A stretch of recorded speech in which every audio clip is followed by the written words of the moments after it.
ఇళ్ల స్థలం ఇవ్వండి, నేను డబ్బులు ఇస్తాను అని చెప్పి ముఖ్యమంత్రి గారు చెప్పడం జరిగింది. కాబట్టి ఈ గ్రామంలో ఇంకా కొంతమంది పేదవారు ఉన్నారు, ఇళ్ల స్థలాలు లేని వారు ఉన్నారు. వాళ్ళందరికీ కూడా మాట ఇస్తున్నాం, మన ప్రభుత్వం వచ్చిన 6 నెలల్లోనే వాళ్ళందరికీ కూడా ఇళ్ల స్థలాలు ఇచ్చేటువంటి బాధ్యత మేము తీసుకుంటాము అని చెప్పి కూడా మీ అందరికీ మాట ఇస్తున్నాం. ఈరోజు మీ అందరి యొక్క ఆశీర్వాదం, మీ అందరి యొక్క దీవెన కోరటం కోసం మరొకసారి మీ ముందుకు రావటం జరిగింది. ఈరోజు 5 సంవత్సరాల పాటు మన ప్రభుత్వం ఏ విధంగా ఉందో, 10 సంవత్సరాల పాటు వాళ్ళు శాసనసభ్యులుగా చేసినటువంటి వాళ్ళు ఏ విధంగా ఈ గ్రామాలను ముందుకు తీసుకెళ్లారో ఆలోచించమని కోరుతూ ఉన్నారు. ఈరోజు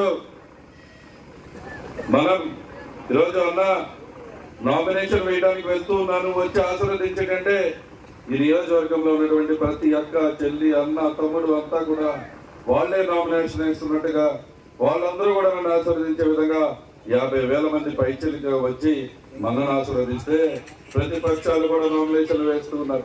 200 రూపాయలు డబ్బులు ఇచ్చి ఏలూరు నుంచి జనాన్ని తెచ్చుకున్నా కూడా అక్కడ ఉన్నది 4,000 నుంచి 5,000 మాత్రమే అని చెప్పి కూడా ఈరోజు మీ అందరికీ తెలియజేస్తున్నా. అంటే ప్రజాదరణ కోల్పోయినటువంటి వ్యక్తులు ఈరోజు మనకు పోటీ అని అడుగుతూ ఉన్నారు. నిన్న మొన్న మాట్లాడుతుంటే చూస్తూ ఉన్నా, వాడి టికెట్ అంట అబ్బాయి చౌదరి ఆపించాడంట, జగన్మోహన్ రెడ్డి గారు నేను కలిసి పైన ఢిల్లీలో మాట్లాడి టికెట్ ఆపించామంట. వీడు చెప్తూ ఉన్నాడు, వీడి గల్లీకే ఎక్కువ, వీడి ఢిల్లీతో పోల్చుకుంటూ ఉన్నాడు. నేను ఎందుకంటూ ఉన్నానంటే మాట్లాడేటప్పుడు ఒక హుందాతనం ఉండాలి. మాట్లాడేటప్పుడు మనం చెప్పేటువంటి మాటల్లో నువ్వు చెప్పే దాంట్లో వాస్తవాలు మాట్లాడాల్సినటువంటి అవసరం ఉంటుంది. ఈరోజు నీది తెలుగుదేశం పార్టీ, నీ తెలుగుదేశం పార్టీలో 174 మందికి బీఫామ్లు పంపిస్తే ఈ రోజు సాయంత్రానికి కూడా బీఫామ్ అందుకున్నటువంటి ఏకైక వ్యక్తిని నువ్వు కాదా అని అడుగుతున్నా. అంటే నీకు నీ సొంత పార్టీలోనే ఈ రోజు స్వాగతం పలకట్ల.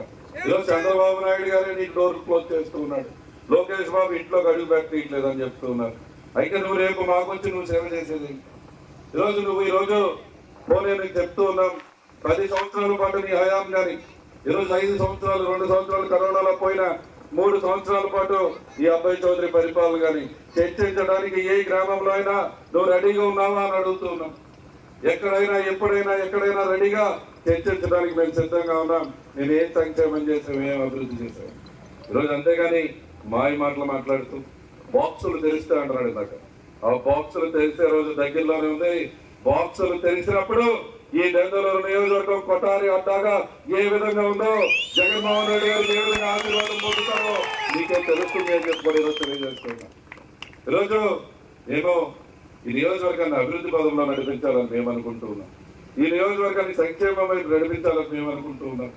నువ్వు ఎంతసేపు ఈ నియోజకవర్గంలో కొట్లాట్లు, గొడవలు, కేసులు ఇవి వేసుకుంటూ నువ్వు ముందుకు వెళ్తూ ఉన్నావు. నీ సొంత పార్టీలో నువ్వు బీఫామ్ తెచ్చుకోవాలనేటువంటి వద్దులే ఎందుకు అంటావు, బీఫామ్ తెచ్చుకోవాలనేటువంటి వ్యక్తివి ఈరోజు మా పైన పోటీ అని అడుగుతున్నా. 2017లో ఎప్పుడో 2009 నుంచి 17 వరకు సరైన మొగుడు నీకు దొరకలేదు కాబట్టి ఈ నియోజకవర్గంలో నువ్వే రాజు అనుకుంటూ ఉన్నావు.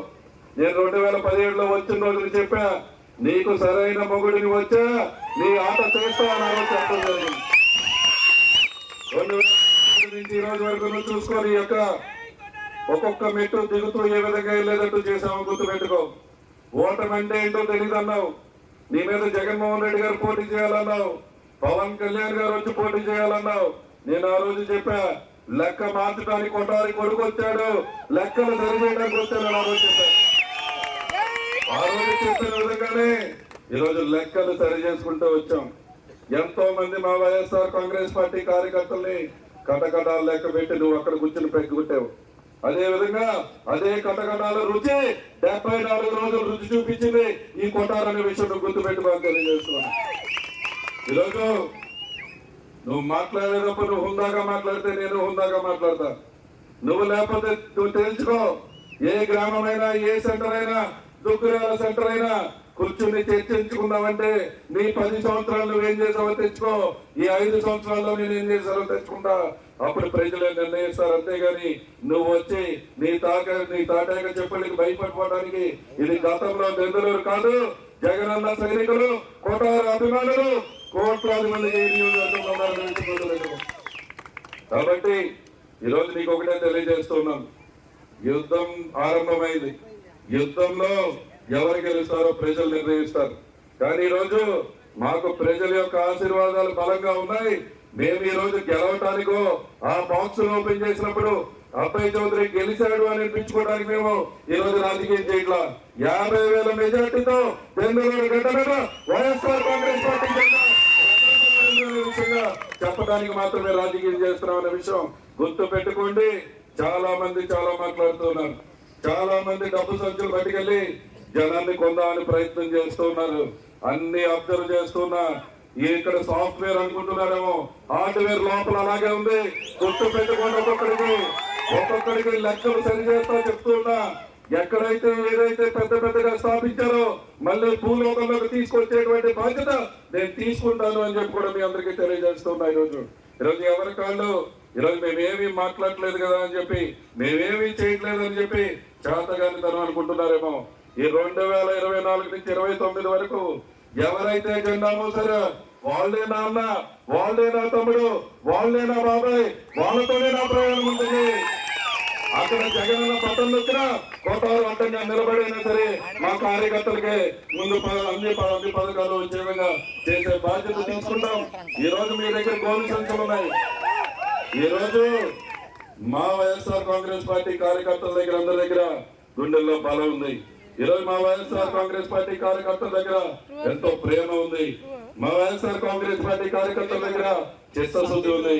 మీ దగ్గర ఏం లేవు, కేవలం డబ్బు సంచులు ఉన్నాయని చెప్పి మీరంతా ఎగురుతూ ఉన్నారు. 2024 నుంచి 29 లోపల మా జెండా మోసే ప్రతి కార్యకర్త కూడా డబ్బు సంచులకు ఉండే విధంగా చేసేటువంటి బాధ్యత, ఆర్థికంగా వాళ్ళని నిలబెట్టే బాధ్యత నేను తీసుకుంటాను. అప్పుడు చూద్దాం ఈ కొటారిని ఏ విధంగా మీ నెల్లూరు నియోజకవర్గంలో ఎవరన్నా బయటకు వచ్చి కొటారి వాళ్ళ నిలబడేటువంటి సైనికుడిపై ఎవరన్నా మాట్లాడాలంటే కూడా భయపడే విధంగా చేసే బాధ్యత తీసుకుంటానని తప్పకుండా ఈ జోగనపాలెంలో కూడా తెలియజేస్తున్నా. ఇంకా అభివృద్ధి చేయాల్సినటువంటి బాధ్యత ఉంది. ఇంకా సంక్షేమం అందించాల్సినటువంటి బాధ్యత ఉంది. తప్పకుండా అవన్నీ కూడా చేసుకుంటూ ముందుకు వెళ్దాం. మంచిగా ఉంటే మంచిగా ఉంటాం, మంచిగా లేకుండా ఉంటే అన్ని రకాలకి కూడా సిద్ధంగా ఉన్నామనే విషయం మేము కూడా గుర్తు పెట్టుకోండి అని ప్రతిపక్షాలకు కూడా సున్నితంగా హెచ్చరిస్తూ సెలవు తీసుకుంటున్నా. జై జగన్, జై జగన్, జై జగన్. మన ఎన్నికలు గుర్తు, మన ఎన్నికలు గుర్తు. అందరూ చేయొద్దన్నా, చేయొద్దన్నా. మన ఎన్నికలు గుర్తు. ఫ్యాన్ ఎక్కడ ఉండాలి, ఫ్యాన్ ఎక్కడ ఉండాలి, తుప్పట్టిన సైకిల్ ఎక్కడ ఉండాలి. ఇంకా తుప్పట్టిన సైకిల్ వద్దు, పువ్వు వద్దు, రాత్రికి కూడా తెలియదు. సరే ఎవరు వచ్చినా సిద్ధమా, సిద్ధమా, సిద్ధమా, సిద్ధమా.